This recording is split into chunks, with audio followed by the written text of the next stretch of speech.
आपकी जिंदगी को खुश रख सकते हैं? क्या सच में इमोशन आपके जीवन को खुश रख सकते हैं? क्या आपको लगता है आपकी जो फीलिंग्स है, आपके जो इमोशंस है, वो आपके जीवन के अंदर यानी कि आपके जीवन में खुशियां लाने में असर कर सकता है? मैं Jayesh, health and weight loss coach. आज हम इस वीडियो के अंदर बात करेंगे कि कैसे जो हमारी फीलिंग्स है, हमारे जो इमोशंस है, वो हमें खुश रहने में मदद कर सकते हैं। तो सबसे पहले जानते हैं कि इमोशंस क्या है। इमोशंस यानी कि हमारे जीवन के अंदर यानी कि हमारी जिंदगी के अंदर हर छोटे बड़े जो भी हमारे एक्सपीरियंस होते हैं ना, उसके वो जवाब होते हैं और हर एक व्यक्ति हर रोज इसको महसूस करता है। तो ये जो इमोशंस है वो दो प्रकार के होते हैं। एक तो पॉजिटिव यानी कि सकारात्मक और दूसरा है वो है नेगेटिव यानी कि नकारात्मक। तो ये जो पॉजिटिव यानी कि जो सकारात्मक जो इमोशंस है, उसके अंदर खुशी है, प्यार है, कृतज्ञता है। ये हमें हमारी जो मानसिक जो स्वास्थ्य है ना, उसको अच्छा रखने में और हमें खुशी दिलाने में मदद करता है।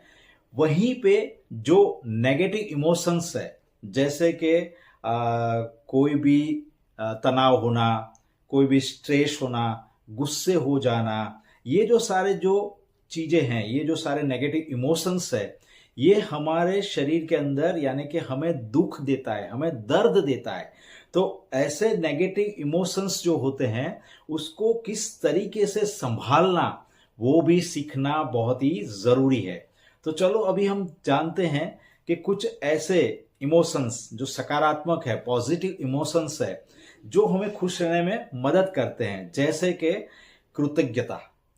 कृतज्ञता यानी कि जो कुछ भी हमारे पास है, जो कुछ भी हमारे पास है, उसका हमें ऊपर वाले का शुक्रिया अदा करना चाहिए कि यह चीज हमारे पास है। और दिन में हर रोज हमें कम से कम 5 मिनट तो ये कृतज्ञता का अभ्यास करने के लिए निकालना बहुत ही जरूरी है।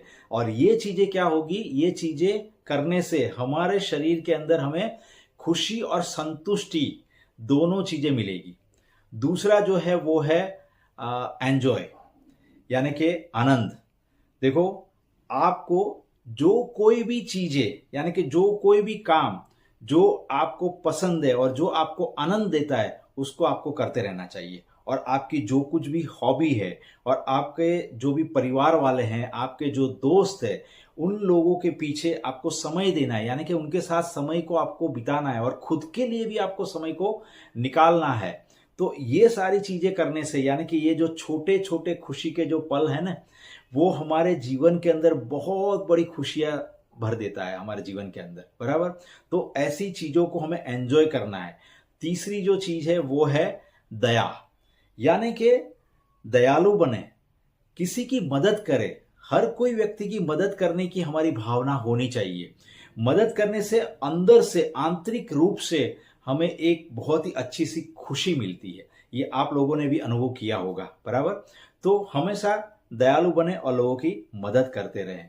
और चौथी जो चीज है वो है जुड़ाव, प्यार और जुड़ाव, लव एंड कनेक्शन। देखो भाई, हमारे रिश्तों को बेहतर करने से हमारे जो जीवन है उसके अंदर हमारी जो खुशियां है उसमें बढ़ोतरी होती है। ये तो आप सब लोग भी मानते हैं, बराबर। तो हमें क्या करना है, हमारे करीब के जो लोग हैं उनके साथ ज्यादा समय को बिताना है और हमारे जो रिश्ते हैं ना, उसको संवारना है। और ये सारी चीजें करने से हमारी जो इमोशनल जो हेल्थ है ना, उसको अच्छा रखने में हमें बहुत ही मदद मिलती है और आफ्टर ऑल हमें बहुत ही खुशी मिलती है। और इसी तरीके से नेगेटिव इमोशंस के बारे में भी कुछ देखते हैं कि कुछ नेगेटिव इमोशंस भी है, लेकिन उसको क्या करना है, उसको हमें अच्छी तरीके से संभालना है। क्योंकि आज के दौर के अंदर हर एक व्यक्ति के पास जो जैसे नेगेटिव जो इमोशंस कहते हैं, गुस्सा है, स्ट्रेस है, तनाव है, ये हर एक व्यक्ति के पास आज कॉमन हो गया है। सबके साथ ये चीजें रहती है, बराबर। लेकिन ये रहती है, उसको किस तरीके से हमें सुलझाना है वो बहुत ही जरूरी चीज है। तो चलो उसको समझते हैं कि ये जो सारी नेगेटिविटी आज यानी कि नकारात्मक जो इमोशंस है वो आज सब लोगों के साथ होते हैं। लेकिन उसको किस तरीके से हम टैकल करें, उसको किस तरीके से हमें संभालना है, उसके लिए कुछ जानते हैं। तो उसके लिए सबसे पहले हमें क्या करना है? उसके लिए सबसे पहले हमें समझना है माइंडफुलनेस। माइंडफुलनेस का मतलब क्या है? जैसे कि कोई भी देखो, कोई भी चीज होती है, या तो कोई व्यक्ति, परिस्थिति, या कोई व्यक्ति हमें कभी कभी गुस्से कराता है, ऐसी सिचुएशन में लाके खड़ा कर देता है कि जैसे हमारे शरीर के अंदर तनाव या स्ट्रेस आ जाए और हमें गुस्सा आ जाए। तो उस वक्त हमें क्या करना है? उस वक्त हमें माइंडफुलनेस का यूज करना है, यानी कि थोड़ा पॉज लेना है। तुरंत ही हमें उसको जवाब यानी कि रिएक्ट नहीं करना है, हमें पॉज लेना है। और पॉज लेके हमें सोचना है कि ये परिस्थिति में अगर मैं इनको कुछ बोलूंगा या जो भी मैं एक्शन लूंगा उसका क्या परिणाम आएगा, उसके लिए आपको सोचना है। वो थोड़ा पॉज लेके आपको उसके बारे में सोचना है, बराबर। और दूसरी एक चीज जो बहुत ही अच्छा सा तरीका है वो क्या है? अगर कोई ऐसी सिचुएशन आ जाती है ना, तो हमें वहां से निकल लेना है, बराबर। ये सबसे आसान तरीका है, बराबर। और दूसरी जो चीज है वो क्या है? दूसरी जो चीज है वो है आत्म स्वीकृति। यानी कि कभी कभी जाने अनजाने में हमारे से गलती हो जाती है, लेकिन फिर हम उस गलती को मानते नहीं है। तो हमें क्या करना है? हमारी जो भूल है, हमारी जो गलतियां है, उसका स्वीकार करना चाहिए, बराबर। उसको स्वीकार करने की हिम्मत रखनी चाहिए और उसका स्वीकार करना चाहिए। अगर ऐसा हम करेंगे तो मामला सॉल्व हो जाएगा, बराबर। और तीसरी जो चीज है वो क्या है? सांस लेने की जो टेक्निक है उसके ऊपर ध्यान दो। यानी कि जब भी देखो, आप लोगों ने अगर अनुभव किया है, नहीं किया है तो करके देख लेना। जब भी आप गुस्से हो जाते हो ना, तो आपका सांस एकदम से भर आता है, एकदम से सांस। तो क्या करना है? उस वक्त एक गिलास पानी को लेके पानी पीना है। जैसे आप पानी पियोगे ना, आपका सांस ठहर जाएगा, बराबर। तो ऐसा करने से आपका जो गुस्सा है ना, वो एकदम शांत हो जाएगा, बराबर। तो क्या करना है भाई? हमें हमारी जो सांसों सांस की प्रक्रिया है ना, उसके ऊपर ध्यान को केंद्रित करना है। ऐसा करने से हम हमारे तनाव को दूर करने में हमें मदद मिल सकती है, बराबर।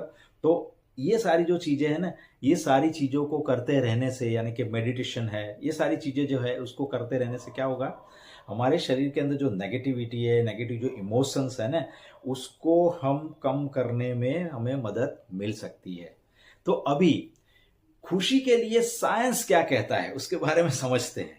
तो भाई साइंस क्या कहता है कि जब भी कोई व्यक्ति खुश रहता है तो उसके ब्रेन के अंदर डोपामाइन और सेरोटोनिन नामक एक हॉर्मोन्स है, जो फील गुड हॉर्मोन्स है, वो रिलीज होता है। और वो जब रिलीज होता है माइंड के अंदर, तो वो हमें मूड को हमारे अच्छा करने में और हमें खुशी देने में मदद करता है। तो भाई आपको समझ में आ गया होगा कि भाई हैप्पीनेस के लिए हमें क्या करना पड़ेगा? हमारे माइंड को भी शांत रखना पड़ेगा और सकारात्मक सोच और सकारात्मक इमोशंस है उसको बढ़ावा देना पड़ेगा, बराबर। तो हमने अभी तक समझा कि भाई जो ये इमोशंस है, वो इमोशंस ही हमारे जीवन के अंदर खुशियां लाने में हमें महत्वपूर्ण रोल हमारे जीवन में अदा करता है, बराबर। तो करना क्या पड़ेगा? सकारात्मक, मैं फिर से बोल रहा हूं, सकारात्मक इमोशंस है उसको बढ़ावा दे। और जो नेगेटिव इमोशंस जो है उसको किस तरीके से टैकल करना है, जो आगे हम लोगों ने जाना, बस वो हमें सीखना है और उसको हमें टैकल करना है। तो भाई आप सब लोगों के लिए भी मेरा एक सवाल है आप सब लोगों को, कि भाई आपके जीवन के अंदर आपके कौन से ऐसे इमोशंस है जो आपको सबसे ज्यादा खुशी देता है? वो आप अभी कमेंट बॉक्स के अंदर लिखे मुझे, बराबर। तो ये जो वीडियो मैंने आज आपको बताया, ये आपको उपयोगी लगा होगा। तो आप अपने फ्रेंड्स और फैमिली मेंबर्स को भी जरूर इसको शेयर करें, इसके अंदर कमेंट करें, इसको लाइक भी करें। और हाँ, अभी तक आपने हमारे इस चैनल को सब्सक्राइब नहीं किया है तो उसको जरूर सब्सक्राइब कर दीजिए। बेल आइकन को भी हिट करना न भूलें, क्योंकि ऐसे ही वीडियो आपके साथ सबसे पहले आए। और हमेशा खुश रहे, हमेशा स्वस्थ रहे, हमेशा मुस्कुराते रहे। मिलते हैं अगले वीडियो के अंदर। धन्यवाद।